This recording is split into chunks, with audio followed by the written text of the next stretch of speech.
ನಿಮ್ಗೆ ಈಗ ಔಷಧಿ ಏನು ಅಂತ ತಿಳಿತಾ?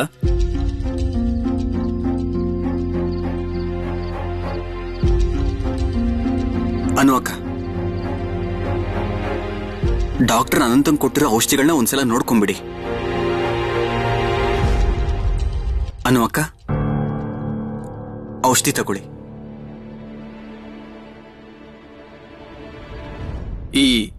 ಈ ಬಾಟ್ಲಿಲಿರುವಂತ ಔಷಧಿ ಊಟ ಆದ್ಮೇಲೆ 2 ಸಲ ಕೊಡಿ. ಮತ್ತೆ ಈ ಬಾಟ್ಲಲ್ಲಿರೋದು ದಿನಕ್ಕೆ 4 ಸಲ ಕೊಡಿ. ತಗೊಳ್ಳಿ. ನಾನು ಬರ್ತೀನಿ. ನರೇನ್, ಅಮೋಲ್, ನೀವು ಅನಂತ್ ಅವ್ರ ಹತ್ರ ಕೂತೀರಿ. ನಾನೀಗ್ಲೇ ಬರ್ತೀನಿ.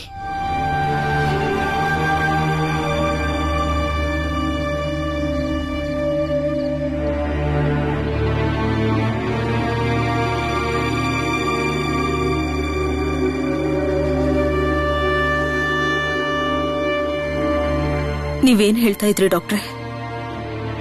ದೇಹದಿಂದ ಅರ್ಧಕ್ಕರ್ಧ ರಕ್ತ ಹೊರಗೆ ಹೋಗಿದೆ. ಕೈಗೇನು ಅಂತ ಪೆಟ್ಟಾಗಿಲ್ಲ, ಆದ್ರೆ ಎದೆಗೆ ಬಿದ್ದಿರೋ ಗುಂಡು ತುಂಬಾ ಆಳವಾಗಿ ಹೋಗಿದೆ.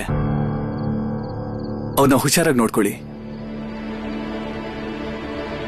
ಅನಂತ್ ಅವರು ಸರಿ ಹೋಗ್ತಾರಾ?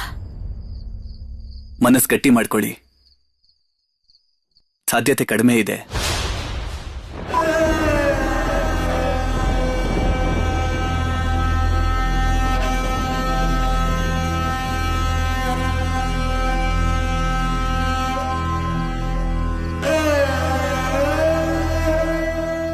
ನಾನೇನ್ ಬರ್ತೀನಿ.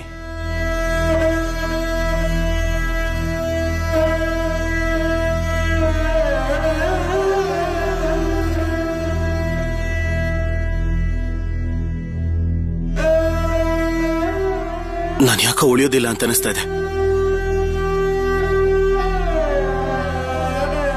ಸಾಯೋ ಮಾತು ಯಾಕೆ ಮಾತಾಡ್ತಿದ್ದೀರಾ?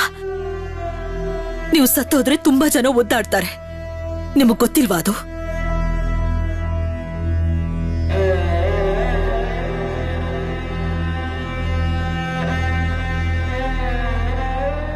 ಈಗ್ಲೂ ಅದೇ ಸಣ್ಣ ಅನುಪಮನೇ ನೀನು. ಚಿಕ್ಕೋರಿದ್ದಾಗ ನಾವು ಆಡ್ತಾ ಇದ್ದಿದ್ದ ಆಟಕ್ಕೆ ಈಗೇನಾದ್ರೂ ಅರ್ಥ ಇದೆಯಾ ಅನಂತವ್ರೆ?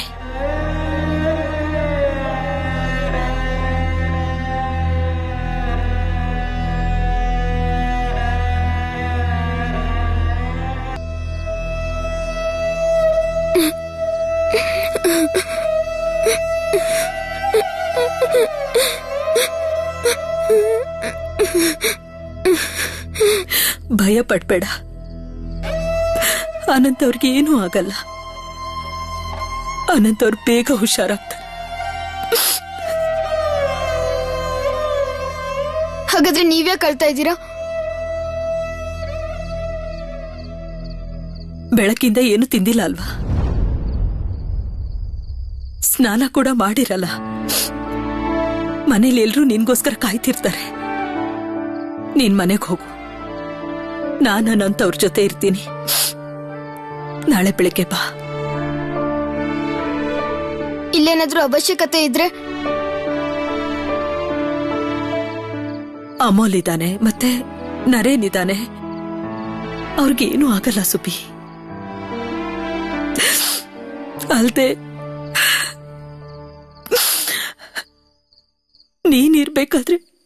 ನೀನಿರ್ಬೇಕಾದ್ರೆ ಅನಂತ್ ಅವ್ರಿಗೆ ಏನೂ ಆಗಲ್ಲ. ನೀನೇ ಅನಂತ್ ಅವ್ರನ್ನ ಎಷ್ಟು ಸಲ ಕಾಪಾಡಿದ್ಯಾ ಹೇಳು? ಈಗ್ಲೂ ನೀನೇ ಕಾಪಾಡ್ದೆ. ಅವ್ರಿಗೇನೂ ಆಗಲ್ಲ ಸುಬಿ, ಏನೂ ಆಗಲ್ಲ. ಅನುಚಿಕಮ್ಮ, ಅನಂತ್ ಅಣ್ಣಂಗೆ ತುಂಬಾ ನೋವಾಗ್ತಿರುತ್ತೆ ಅಲ್ವಾ?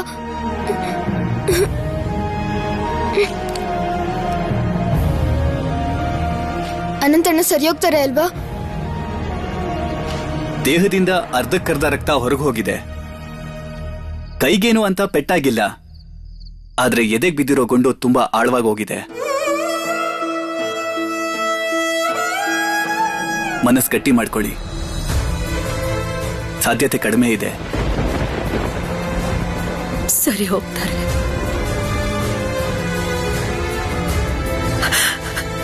ಅನಂತ್ ಅವರು ಖಂಡಿತ ಸರಿ ಹೋಗ್ತಾರೆ. ನರೇಂದ್ರನ್ಗೆ ಗುಂಡು ಬಿದ್ದಿತ್ತಲ್ಲ, ಏನಾದ್ರೂ ಆಯ್ತಾ? ಏನೂ ಆಗಿಲ್ಲ. ಅನಂತ್ ಅವ್ರಿಗೂ ಏನೂ ಆಗಲ್ಲ. ಬೇಗ ಹುಷಾರಾಗ್ತಾರೆ. ಮನೆಗೆ ಹೋಗು. ನೀವೆಲ್ಲರೂ ಮನೆಗೆ ಹೋಗಿ.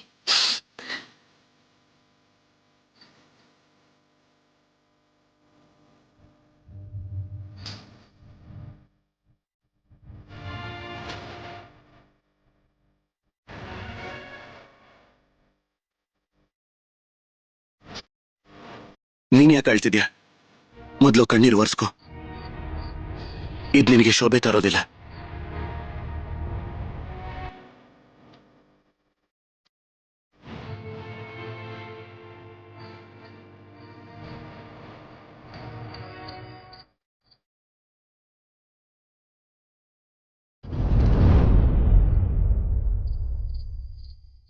ಮಹಾಲಯ ಅಮಾವಾಸ್ಯೆ ದಿವಸ ಬೆಳಿಗ್ಗೆ ಮನೆಯಿಂದ ಹೊರಟಿರೋ ಈ ಹುಡುಗ ಇಷ್ಟೊತ್ತಾದ್ರೂ ಮನೆಗ್ ಬಂದಿಲ್ಲ. ಈ ಹುಡುಗನ್ ಹೇಳೋರು ಕೇಳೋರು ಯಾರು ಇಲ್ವಲ್ಲಪ್ಪ ಈ ಮನೆಯಲ್ಲಿ. ಏನಪ್ಪಾ ಜಾನಕಿ, ನೀನಾದ್ರೂ ಸ್ವಲ್ಪ ವಿಚಾರಿಸ್ಕೊಳ್ತಾನೆ ಆ ಹುಡುಗ ಎಲ್ಲಿ ಹೋಗಿದ್ದಾನೆ ಅಂತ. ಇದನ್ ಮೊದಲನೇ ಸಲ ಆಗ್ತಿದ್ಯಾ ಅತ್ಯಮ್ಮ? ಸುಭಾಷ್ ಅದೇನೋ ಕೆಲ್ಸ ಇದೆ ಅಂತ ಹೊರಡ್ತಾನೆ, ಆಮೇಲೆ ಇನ್ನೇನೋ ಮೈ ಮೇಲೆ ಹೇಳ್ಕೊಂಡು ಬಂದ್ಬಿಡ್ತಾನೆ. ಪ್ರತಿ ದಿವಸ ನಡೆಯೋ ಇದು ನಮ್ಗೆಲ್ಲ ಅಭ್ಯಾಸ ಆಗಿ ಹೋಗಿದೆ. ಅವನಿಗೆ ನಾವಿನ್ನೂ ಎಷ್ಟು ಅಂತ ಹೇಳೋದು? ಅದು ನಿಮ್ಗೂ ಗೊತ್ತಿರೋದೆ. ಊಟ ತಿಂಡಿ ಕೊಡದೆ ಕೋಣೆನಲ್ಲೂ ಅವನನ್ನ ಕೂಡ ಹಾಕಿದ್ವಿ. ಆದ್ರೂ ಅವನ ಅರ್ಥ ಮಾಡ್ಕೋತಿಲ್ಲ. ಅವನು ಪದೇ ಪದೇ ಹೀಗೆ ಮಾಡ್ತಾನೆ ಅಂದ್ರೆ ಯಾಕೆ ಅವನಿಗೆ ಪ್ರೋತ್ಸಾಹ ಕೊಡ್ತೀರಾ ನೀವು? ನಾನ್ ನಿಮ್ಗೆ ಎಷ್ಟು ಹೇಳಿದೀನಿ, ಆದ್ರೂ ನಿಮಗ್ ಬುದ್ಧಿ ಬರಲ್ಲ. ನಾನ್ ಹೇಳೋ ಮಾತ್ನ ನೀವಿಬ್ರು ಎಲ್ಲಿ ಕೇಳ್ತೀರಾ? ಓ ಅಗೋ ಬಂದ ನೋಡು, ನಮ್ಮನೆ ಮಹಾರಾಜ ಬಂದ ನೋಡ್ರಿ. ಏನಪ್ಪ ನಿನ್ ಕತೆ? ಪ್ರತಿದಿನ ಏನಾದ್ರೂ ಒಂದ್ ಹೇಳ್ಕೊಂಡು ಹೀಗ್ ಮುಖ ಉದಿಸ್ಕೊಂಡ್ ಬಂದ್ ನಿಂತಿರ್ತೀಯಲ್ಲ. ಯಾರಾದ್ರೂ ಏನಾದ್ರೂ ಕೇಳಿದ್ರೆ ಹೊಸ ಕತೆ ಹೇಳ್ತೀಯ, ಇದೇ ತಾನೇ?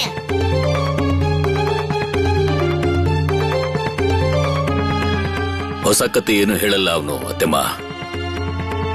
ಅವನ್ ಸತ್ಯನೇ ಹೇಳ್ತಾನೆ.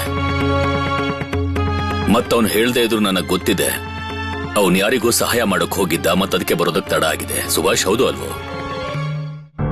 ನೀನ್ ನಮ್ ಬಗ್ಗೆ ಚಿಂತೆ ಮಾಡೋದನ್ನ ಬಿಟ್ಬಿಡು.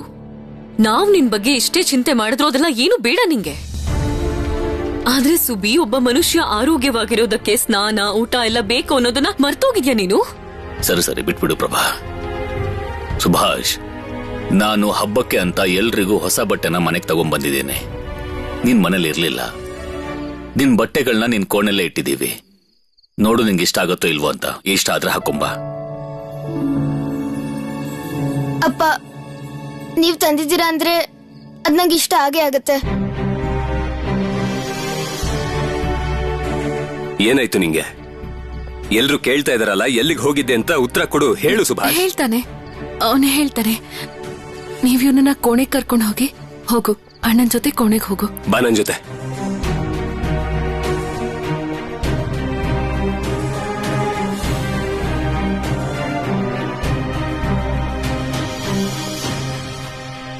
ನೋಡ್ರಪ್ಪ, ಇನ್ನಷ್ಟು ಪ್ರೋತ್ಸಾಹ ಕೊಡಿ ಆ ಹುಡುಗನಿಗೆ. ಹ್ಯಾಗ್ ಬಂದು ನಿಂತಿದ್ದ ನೋಡಿದ್ರ? ಸುಭಾಷ್ ಹತ್ರ ಇಡೀ ದಿನ ಎಲ್ಲಿದ್ದೆ ಅಂದ್ರೆ ನಮ್ಗೇನು ಹೇಳಿಲ್ಲ ಅವನು. ಈ ಮನೆಯಲ್ಲಿ ಎಲ್ರಿಗಿಂತ ಜಾಸ್ತಿ ಅವನ ಮೆರೆಸ್ತಿರೋದು ಶರತ್ತು ಮತ್ತು ಅವನ ಹೆಂಡತಿ.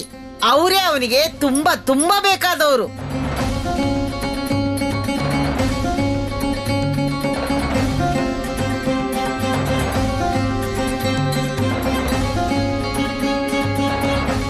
ಸುಭಾಷ್ಗಂತದ್ದೇನಾಗಿದೆ?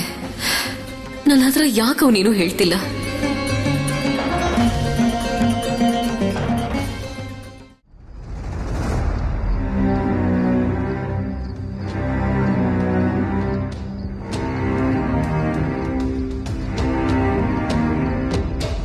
ಅಲ್ಲಿ ನೋಡು, ನದಿ ದಡ ಕಾಣಿಸ್ತಾ ಇದೆ. ಅಂಬಿಗ ಬರ್ತಾ ಇದೆ ನೋಡು. ಲಾಟಿನ್ ತಗೊಂಡು ಈ ಕಡೆನೆ ಬರ್ತಿದ್ದಾನೆ. ಬಾ ಅಣ್ಣ, ನಮ್ಮನ್ನ ಆ ಕಡೆ ದಡಕ್ಕೆ ಕರ್ಕೊಂಡು ಹೋಗ್ತೀರಾ? ಇಲ್ಲ, ತುಂಬಾ ಕತ್ಲಾಗಿದೆ. ಈಗ ಆ ಕಡೆ ಹೋಗೋಕ್ ಸಾಧ್ಯನೇ ಇಲ್ಲ. ದಯವಿಟ್ಟು ಅರ್ಥ ಮಾಡ್ಕೊಳ್ಳಿ, ನಾವು ಆ ಕಡೆ ಹೋಗೋದು ತುಂಬಾನೇ ಮುಖ್ಯ. ನದಿಲಿ ತುಂಬಾ ನೀರಿದೆಯಪ್ಪ. ನೀವೇನಾದ್ರೂ ಹೋದ್ರೆ ಮುಳುಗೆ ಹೋಗ್ತೀರಾ. ನನಗೆ ಈಜೋಗ್ ಬರುತ್ತೆ. ನಾನು ಬೇಕಿದ್ರೆ ಎಲ್ರನ್ನೂ ಕಾಪಾಡ್ತೀನಿ. ದುಡ್ಡು ಬೇಕಾದ್ರೂ ಕೊಡ್ತೀನಿ. ನಮ್ಮನ್ನಲ್ಲಿ ಕರ್ಕೊಂಡೋಗಿ. ನಾನು ಹೇಳೋದು ನಿಮ್ಗೆ ಯಾಕೆ ಅರ್ಥ ಆಗ್ತಿಲ್ಲ? ನಾವ್ ಆ ಕಡೆ ಹೋಗೋಕ್ ಆಗಲ್ಲ. ನಾನೆಲ್ಲ ಅರ್ಥ ಮಾಡ್ಕೋತೀನಿ. ನಾವು ಆ ಕಡೆ ಹೋಗದೆ ಇದ್ರೆ ನಮಗ್ ಬಹಳ ನಷ್ಟ ಆಗುತ್ತೆ. ಇಟ್ಕೊಳ್ಳಿ, ಈ ದುಡ್ಡು ತಗೊಳ್ಳಿ. ಬೇಕಿದ್ರೆ ಹೊಸ ದೋಣಿನೇ ತಗೊಳ್ಳಿ. ನೋಡಿ, ನಾನು ನಿಮ್ ದೋಣಿನ ಕಿತ್ಕೊಳ್ಳೋದಿಲ್ಲ. ಅದ್ ನಿಮ್ ಹೊಟ್ಟೆ ಪಾಡಿನ ಪ್ರಶ್ನೆ ಅಂತ ನಂಗೆ ಚೆನ್ನಾಗಿ ಗೊತ್ತು. ನಮ್ಮನ್ನ ದಯವಿಟ್ಟು ಆ ಕಡೆ ಕರ್ಕೊಂಡು ಹೋಗ್ಬಿಟ್ಬಿಡಿ. ಬನ್ನಿ ಹೋಗೋಣ. ಬೇಡ ಬೇಡಪ್ಪ, ನನಗೆ ಈ ದುಡ್ಡು ಬೇಕಾಗಿಲ್ಲ. ಈ ದುಡ್ಡನ್ನ ನಿಮ್ ಹತ್ರನೇ ಇಟ್ಕೊಳ್ಳಿ. ಬನ್ನಿ, ನಾನು ಕರ್ಕೊಂಡು ಹೋಗ್ತೀನಿ. ನಿಮ್ಮಂತ ಒಳ್ಳೆ ಮನುಷ್ಯರ ಜೊತೆ ನಾನೇನಾದ್ರೂ ಸತ್ರೆ ನನಗೂ ಕೂಡ ಪುಣ್ಯ ಬರುತ್ತೆ. ಬನ್ನಿ, ಎಲ್ರು ನನ್ನ ಜೊತೆ ಬನ್ನಿ.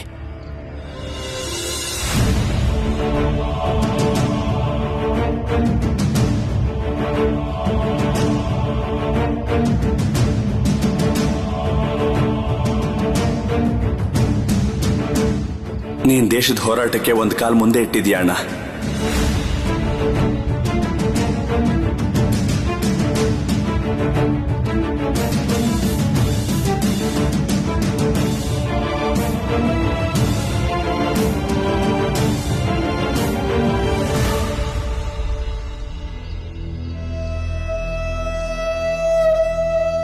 ಅನಂತನಿ ಸ್ಥಿತಿನ ಕಣ್ಣಲ್ಲಿ ನೋಡೋದಕ್ ಸಾಧ್ಯ ಇಲ್ಲ.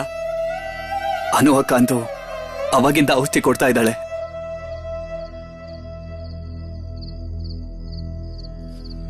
ಅನಂತವ್ರೆ ನೋಡಿ, ಸ್ವಲ್ಪ ತಲೆ ಎತ್ತಿ ಮೆತ್ತಿಗೆ.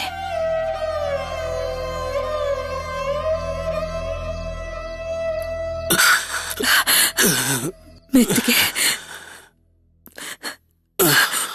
ಔಷಧಿ ತಗೊಳ್ಳಿ.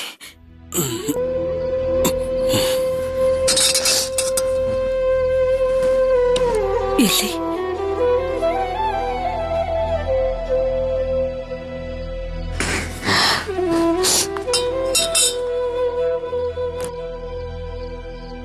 ಅನು,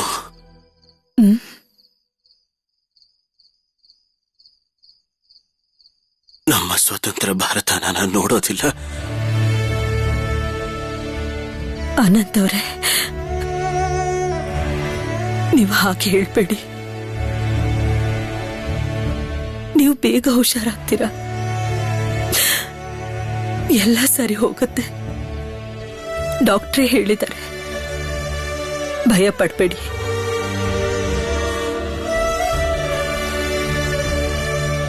ಡಾಕ್ಟರ್ ಸಾಹೇಬ್ರು ನಿನಗೆ ಸತ್ಯ ಹೇಳಿರೋದಿಲ್ಲ ಅನ್ಸತ್ತೆ. ಆದ್ರೆ ನನಗೆ ಅರ್ಥ ಆಗ್ತಾ ಇದೆ. ನನ್ನ ಹತ್ರ ಈಗ ತುಂಬಾ ಸಮಯ ಇಲ್ಲ.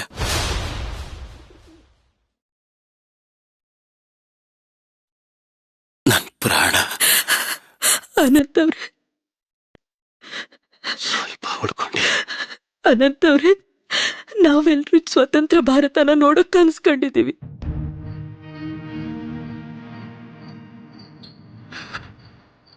ನನಗೂ ಅದೇ ಆಸೆ ಇತ್ತು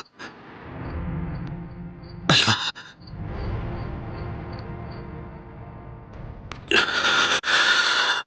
ಜೊತೆಲಿ ಕೈ ಕೈ ಹಿಡ್ಕೊಂಡು ಬ್ರಿಟಿಷರ ವಿರುದ್ಧ ಯುದ್ಧ ಮಾಡಬೇಕಿತ್ತು.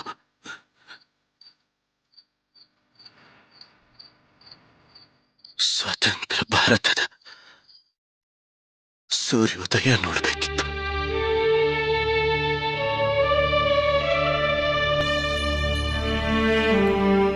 ಇಷ್ಟ ಆಗ್ತಿದ್ಯಾ ಅನು?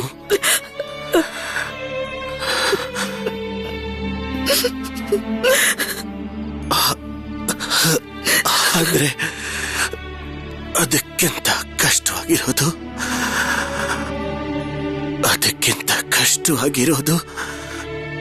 ಪರಾಧೀನ ಭಾರತದಲ್ಲಿ ಸಾಯೋದು.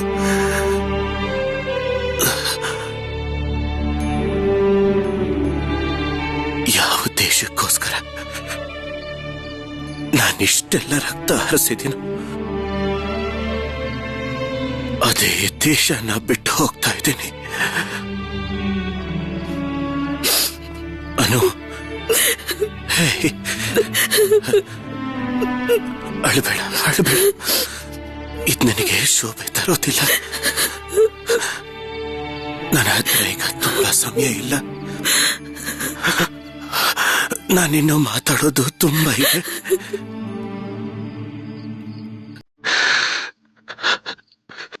ಮಾತಾಡೋಕ್ಕೂ ಸಮಯ ಇಲ್ಲ. ಮಾತಾಡ್ಲ? ಏನ್ ಗೊತ್ತಾ, ಪ್ರಾಣ ಹೋಗೋದಕ್ ಮುಂಚೆ ಮಾತಾಡೋದನ್ನೆಲ್ಲ ಮಾತಾಡ್ಬಿಡ್ತೀನಿ.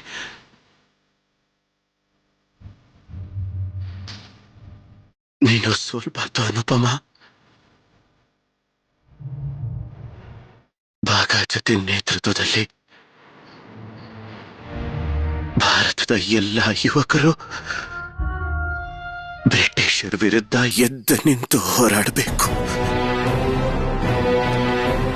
ನೀವೆಲ್ಲ ಮತ್ತೊಬ್ಬರ ಕೈ ಹಿಡ್ಕೊಂಡು ಹೋರಾಟ ಮಾಡಿ ನನಗದು ಕಣ್ಣು ಮುಂದೆ ಕಾಣಿಸ್ತಾ ಇದೆ. ನೀವೆಲ್ಲ ಸೇರಿ ಆ ಬ್ರಿಟಿಷರನ್ನ ಭಾರತದಿಂದ ಓಡಿಸ್ತೀರ.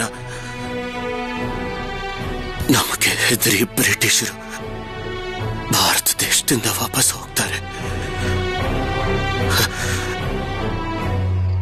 ಆ ಕ್ಷಣ ಹೇಗಿರುತ್ತೆ ಹೇಳೋನು, ನಾನದನ್ನು ನೋಡ್ಬೇಕು.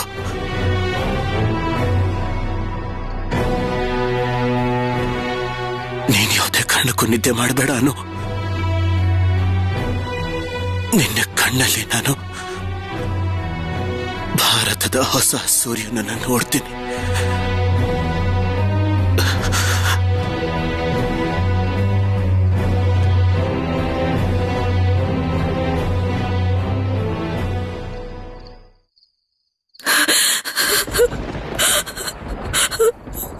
ಅನಂತೋಳಿ,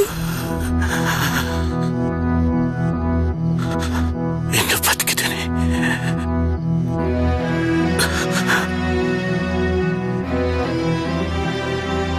ನೀರು ಕೊಡು.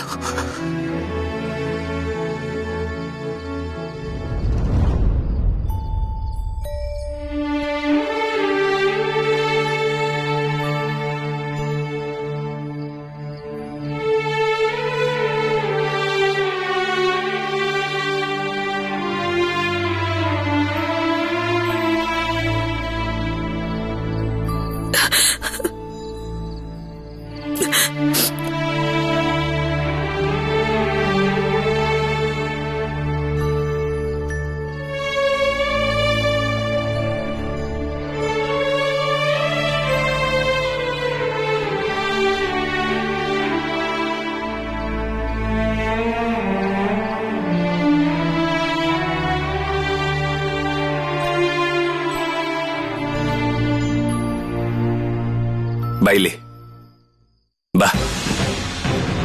ಏನಾಗಿದೆ ನಿಂಗೆ? ಅಪ್ಪ ಅಮ್ಮನ ಯಾವಾಗ್ಲೂ ಚಿಂತೆಯಲ್ಲಿರೋ ಹಾಗೆ ಮಾಡ್ತೀಯ. ಇವತ್ತು ಮಹಾಲಯ, ಇಡೀ ದಿನ ಹೊರಗಡೆನೆ ಇದೆಯಲ್ಲೋ. ಇಡೀ ದಿನ ಮನೆಯಿಂದ ಆಚೆ ಇದ್ರೆ ಮನೇಲಿರೋರ ಪರಿಸ್ಥಿತಿ ಏನಾಗ್ಬೇಕು ಅಂತ ಯೋಚನೆ ಮಾಡಿದ್ಯಾ ನೀನು? ನೀನ್ ವಿಭಾತ್ಗೆ ಇಡೀ ದಿನ ನಿನಗೆ ಅಂತ ಕಾಯ್ತಾ ಕೂತಿದ್ಲು. ದೇಹದಿಂದ ಅರ್ಧಕ್ಕರ್ಧ ರಕ್ತ ಹೊರಗೆ ಹೋಗಿದೆ. ಕೈಗೇನು ಅಂತ ಪೆಟ್ಟಾಗಿಲ್ಲ, ಆದ್ರೆ ಎದೆಗ್ ಬಿದ್ದಿರೋ ಗುಂಡು ತುಂಬಾ ಆಳವಾಗಿ ಹೋಗಿದೆ. ಅವನ್ನ ಹುಷಾರಾಗಿ ನೋಡ್ಕೊಳ್ಳಿ. ಅನಂತ್ ಅವರು ಸರಿ ಹೋಗ್ತಾರಾ? ಮನಸ್ಸು ಗಟ್ಟಿ ಮಾಡ್ಕೊಳ್ಳಿ, ಸಾಧ್ಯತೆ ಕಡಿಮೆ ಇದೆ.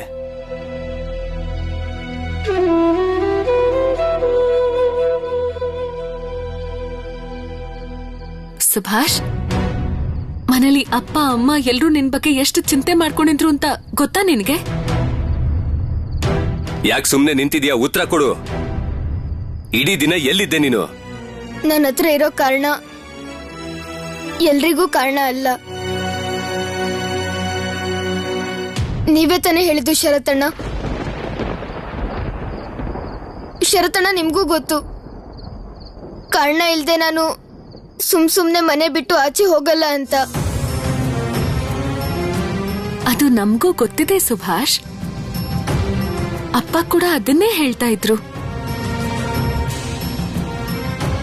ನೀನು ಯಾವ್ದೋ ವ್ಯಕ್ತಿಯ ಕಷ್ಟ ನೋಡೋಕಾಗ್ದೆ ಅವ್ರ ಜೊತೆನೇ ಇದ್ದೆ, ಅವ್ರಿಗೆ ಸಹಾಯ ಮಾಡ್ತಿದ್ದೆ ಅಲ್ವಾ? ಈ ವಿಷಯನ ನಾನು ನಿಮ್ಗೆಲ್ಲ ಹೇಗೆ ಹೇಳುದು ಅಂತ ಗೊತ್ತಾಗ್ತಾನೆ ಇಲ್ಲ. ಈ ಕಷ್ಟ ನಾನು ಬಗೆಹರಿಸ್ಕೊಳಕ್ ಆಗುತ್ತೋ ಇಲ್ವೋ ಅಂತಾನೂ ಗೊತ್ತಾಗ್ತಾನೂ ಇಲ್ಲ. ಸಾವಿನ ಜೊತೆ ಹೋರಾಡ್ತಾ ಇರೋರ್ನ ಬದುಕ್ಸೋಕ್ ಸಾಧ್ಯನಾ?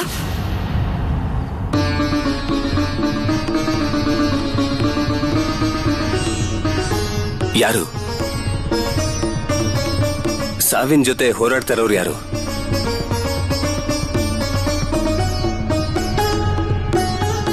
ಅನಂತಣ್ಣ.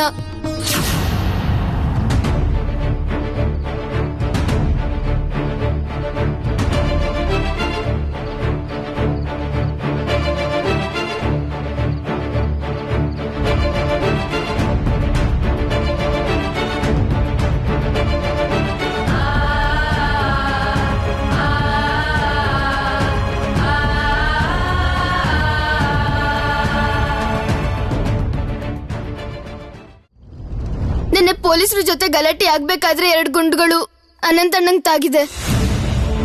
ಇಡೀ ರಾತ್ರಿ ಅವ್ರಿಗೆ ರಕ್ತ ಹೋಗಿದೆ. ನಾವು ಬೆಳಗ್ಗೆನೆ ಅವ್ರನ್ನ ಅಲ್ಲಿಂದ ಕರ್ಕೊಂಡು ಹೋದ್ವಿ. ಆದ್ರೆ ಡಾಕ್ಟರ್ ಯಾವುದೇ ರೀತಿನೂ ಅನಂತಣ್ಣ ಉಳಿತಾರೆ ಅನ್ನೋ ಭರವಸೆ ಕೊಟ್ಟಿಲ್ಲ.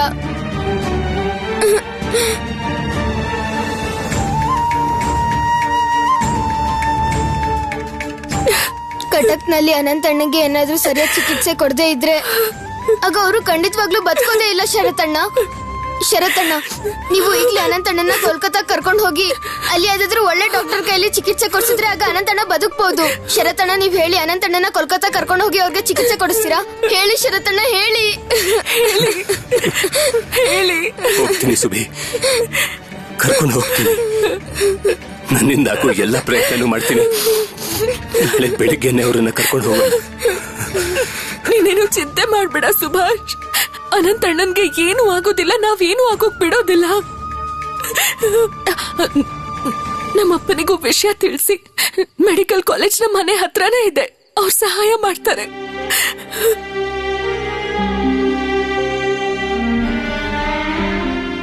ದೇಶನ ಇಷ್ಟಪಡೋ ಜನರು ಇನ್ನೆಷ್ಟು ಜನ ಹೀಗೆ ಬಲಿದಾನ ಕೊಡ್ಬೇಕೋ ಏನೋ. ಇದಕ್ಕೆಲ್ಲ ಯಾವತ್ತೂ ಕೊನೆ ಬರೋದಿಲ್ವಾ ಶರತಣ್ಣ?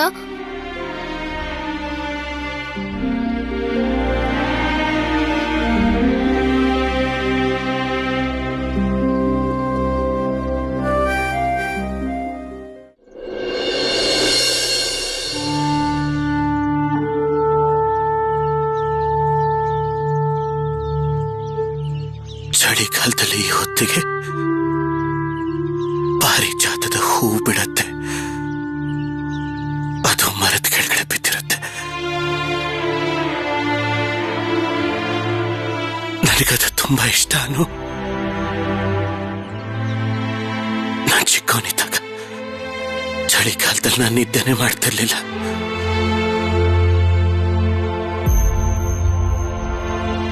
ನನ್ನ ಜೀವನದ ಕೊನೆ ರಾತ್ರಿನೂ ನಾನು ಅದೇ ತರ ಹೂವಿನ ಮರದ ಕೆಳಗೆ ಮಲಗಿದ್ದೆ. ಎಷ್ಟು ಖುಷಿ ಆಯ್ತು ಗೊತ್ತಾ? ನನಗೆ ಪೊಲೀಸರು ಗುಂಡು ಹೊಡೆದಿದ್ರಲ್ಲ, ನಾನಾಗ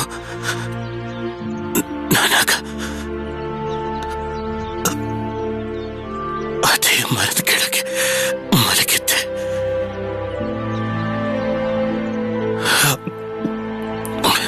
ಆಮೇಲೆ ಸ್ವಲ್ಪ ಹೊತ್ತಾದ್ಮೇಲೆ ಆ ಮರದಿಂದ ಅದೇ ಹೂವು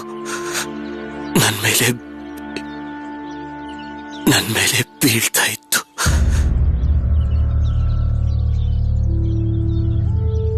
ನಾನು ಅದನ್ನೇ ನೋಡ್ಕೊಂಡು ಮಲಗ್ಬಿಟ್ಟೆ.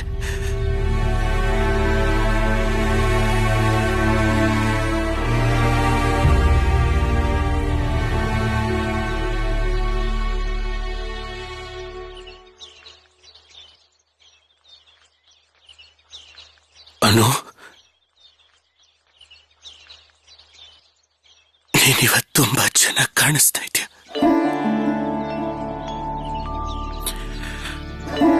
ನನಗೋಸ್ಕರ ಅಲಂಕಾರ ಮಾಡ್ಕೊಂಡು ಬಂದ್ಯಾ?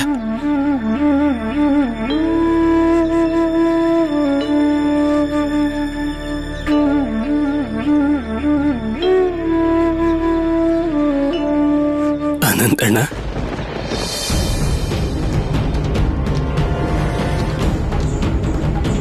ಅನು ಚಿಕ್ಕಮ್ಮ, ಅನಂತಣ್ಣನ ಕೋಲ್ಕತ್ತಾ ಕರ್ಕೊಂಡು ಹೋಗೋ ಎಲ್ಲ ವ್ಯವಸ್ಥೆನೂ ಮಾಡಿದ್ದೀನಿ. ಅಲ್ಲಿರೋ ದೊಡ್ಡ ಆಸ್ಪತ್ರೆ ಕರ್ಕೊಂಡು ಹೋದ್ರೆ ಅನಂತಣ್ಣ ಖಂಡಿತ ಸರಿ ಹೋಗ್ತಾರೆ. ನಾವ್ ಇವ್ರನ್ನ ಎತ್ಕೊಂಡು ಹೋಗ್ಬೇಕು. ಬನ್ನಿ ಹಿಡ್ಕೊಳ್ಳಿ. ಬೇಡ ಶರತ್,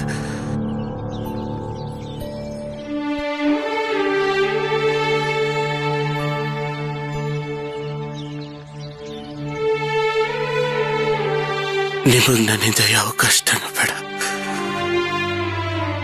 ನನಗೆ ಏನೂ ಆಗಲ್ಲ. ಹಾಗೆ ಹೇಳ್ಬೇಡಿ ಅನಂತವ್ರೆ. ಅನಂತಣ್ಣ, ನಿಮ್ಗೇನೂ ಆಗೋದಿಲ್ಲ. ಧೈರ್ಯ ತಂದ್ಕೊಳ್ಳಿ ಅನಂತಣ್ಣ. ನಾನೇನು ಬದುಕೋದಿಲ್ಲ. ನನಗೇನು ಯಾವ ಆಸೆನೂ ಇಲ್ಲ.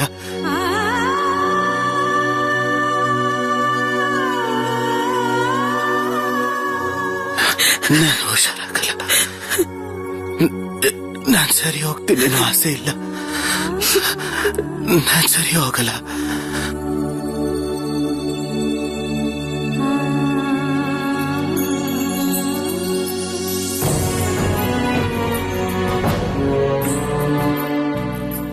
ಅನಂತಣ್ಣ, ನನ್ ಜೊತೆ ನೀವು ಕೋಲ್ಕತ್ತಾಗ ಬನ್ನಿ, ನೀವು ಖಂಡಿತ ಸರಿ ಹೋಗ್ತೀರಾ. ಅನಂತಣ್ಣ, ನೀವು ಚಿಕಿತ್ಸೆ ಮಾಡಿಸ್ಕೊಳ್ತಾ ಇದ್ರೆ ತುಂಬಾ ಕಷ್ಟ ಆಗುತ್ತೆ. ಚಿಕಿತ್ಸೆ ಮಾಡಿಸ್ಕೊಂಡ್ರೆ ಬೇಗ ಸರಿ ಹೋಗ್ತೀರಾ. ನಾನು ಸರಿ ಹೋಗ್ತೀನಿ ಅನ್ನೋ ಆಸೆ ನನಗಿಲ್ಲ ಸುಬಿ.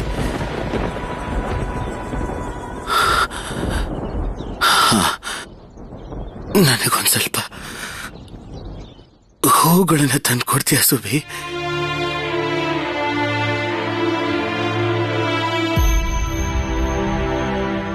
ನನಗವಾಗ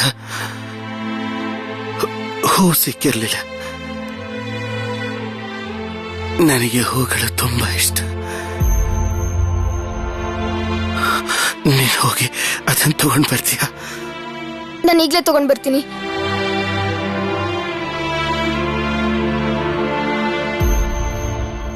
ಅನು, ಒಂದ್ಸಲ ಒಂದೇ ಮಾತರ ಮಾಡ್ತೀಯ?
ಅನಂತಣ್ಣ,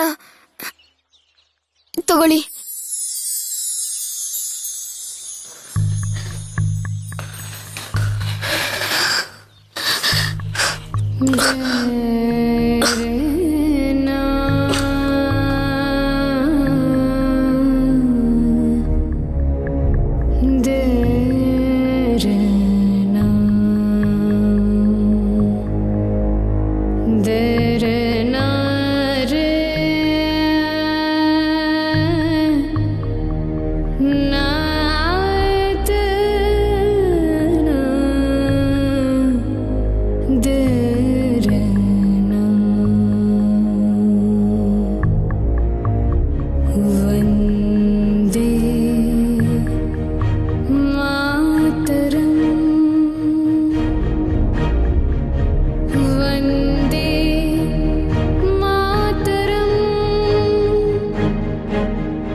श्यामला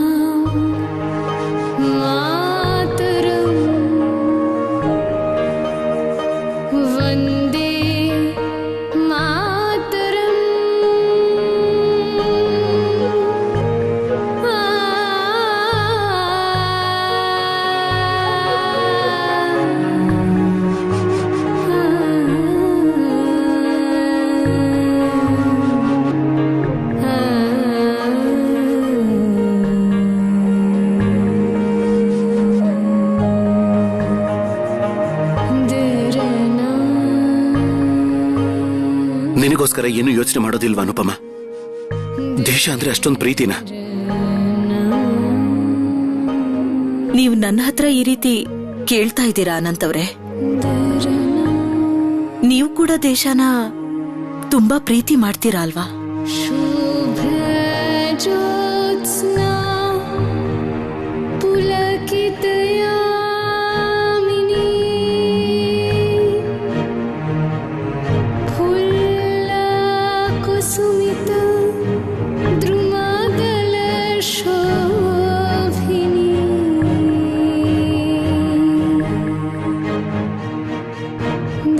ನಾನು ಬರ್ತೀನಿ ಶರತ್. ತುಂಬಾ ಧನ್ಯವಾದ.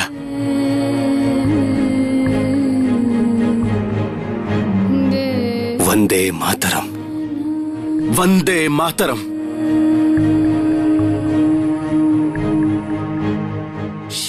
ನನ್ಗೆ ಯಾವತ್ತಾದ್ರೂ ಏನಾದ್ರೂ ತೊಂದರೆ ಆದ್ರೆ ಸುಭಾಷ್ ಅಂತ ಹುಡುಗರು ಬೆಳೀತಾ ಇದ್ದಾರೆ, ಈ ದೇಶನ ರಕ್ಷಣೆ ಮಾಡ್ತಾರೆ. ನೀನ್ ಹೋಗು ಸುಭಾಷ್. ಈ ದೇಶದ ಜನರಿಗೆ ನಿನ್ನಂಥವ್ರು ಬೇಕೇ ಬೇಕು. ನಿನ್ನಂಥವ್ರಿಂದಾನೇ ಈ ದೇಶನ ಕಾಪಾಡೋಕಾಗೋದು.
ಅನಂತಣ್ಣ,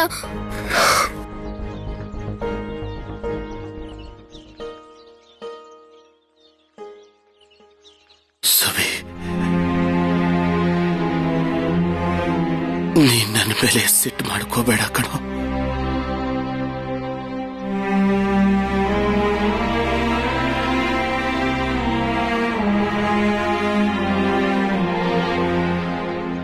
ನಾನ್ ನಿನಗಿನ್ಮೇಲೆ ಯಾವುದೇ ಕಾರಣಕ್ಕೂ ಸಿಗೋದಿಲ್ಲ.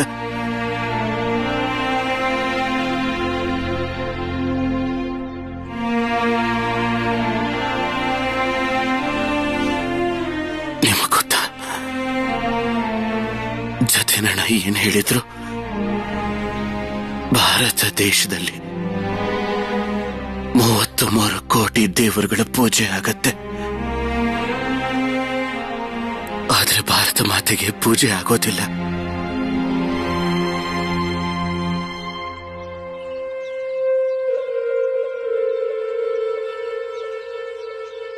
ಆದ್ರೆ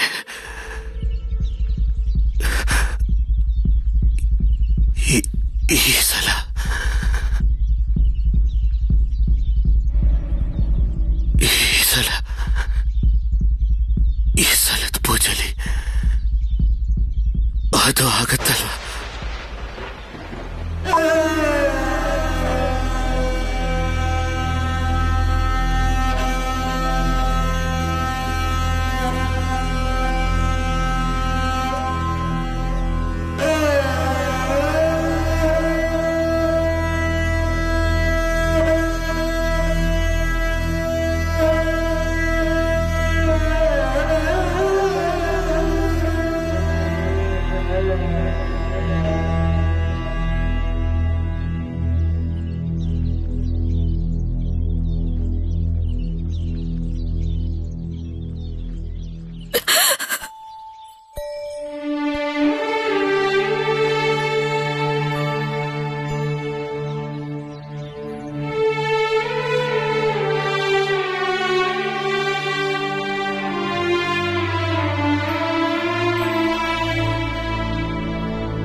ನೀನ್ ಯಾಕೆ ಅಳ್ತಿದ್ಯಾ? ಇಲ್ಲ ಇಲ್ಲ, ನಾನು ಅಳ್ತಾ ಇಲ್ಲ. ಕಣ್ಣಲ್ಲೇನೋ ಬಿತ್ತು, ಅದಕ್ಕೆ ಕಣ್ಣೀರ್ ಬರ್ತಾ ಇದೆ. ನೀವ್ ಆ ವಿಷಯ ಬಿಡಿ. ಹೇಳಿ, ಏನ್ ವಿಷಯ? ನಿನಗ್ ವಿದಾಯ ಹೇಳೋಕ್ ಬಂದೆ.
ಈ ಸಲ ನಾವು ಅನಂತಣ್ಣನ ಉಳಿಸ್ಕೊಳಕ್ ಆಗ್ಲೇ ಇಲ್ವಲ್ಲ ಶರತಣ್ಣ?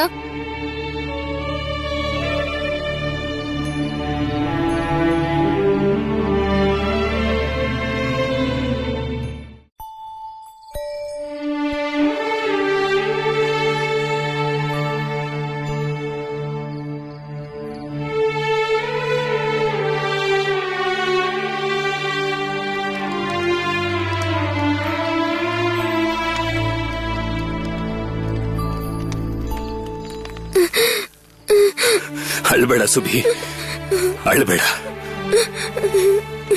ಈ ಬೆಂಕಿನ ಹೀಗೆ ಎದೆಯಲ್ಲಿ ಬಚ್ಚಿಟ್ಕೋ.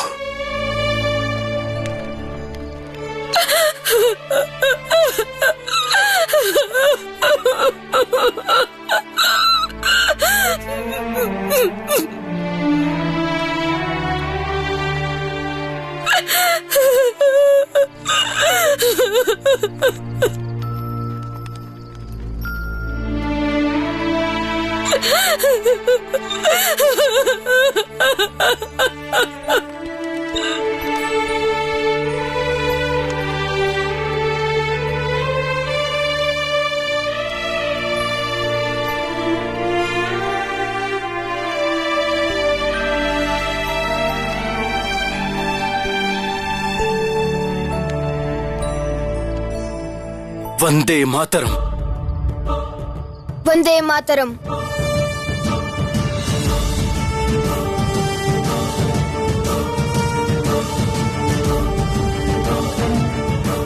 ಜತೆನಣ್ಣ ಏನ್ ಹೇಳಿದ್ರು? ಭಾರತ ದೇಶದಲ್ಲಿ 33 ಕೋಟಿ ದೇವರುಗಳ ಪೂಜೆ ಆಗತ್ತೆ. ಆದ್ರೆ ಭಾರತ ಮಾತೆಗೆ ಪೂಜೆ ಆಗೋದಿಲ್ಲ.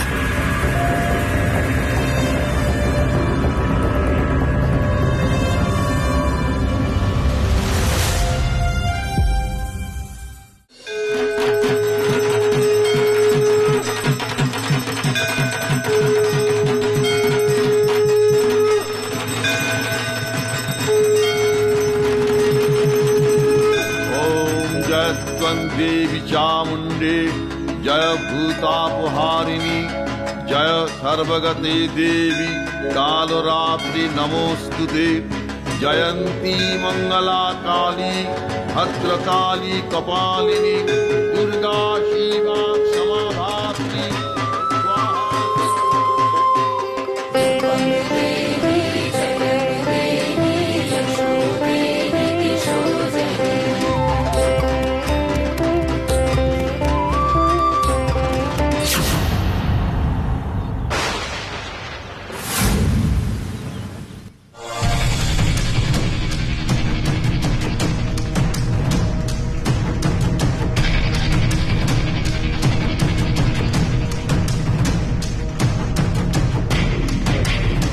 ಭಯ ಪಡ್ಬೇಡ ಚಾರು, ಗಟ್ಟಿಯಾಗಿ ಹಿಡ್ಕೋ ಭಾರತಾಂಬೆನ. ನಾನಿದ್ದೀನಿ. ನಂದು, ನಿಂಗೇನೂ ಆಗಿಲ್ಲ ತಾನೆ? ಏನೂ ಆಗಿಲ್ಲ ಸುಬಿ. ನಡೀರಿ.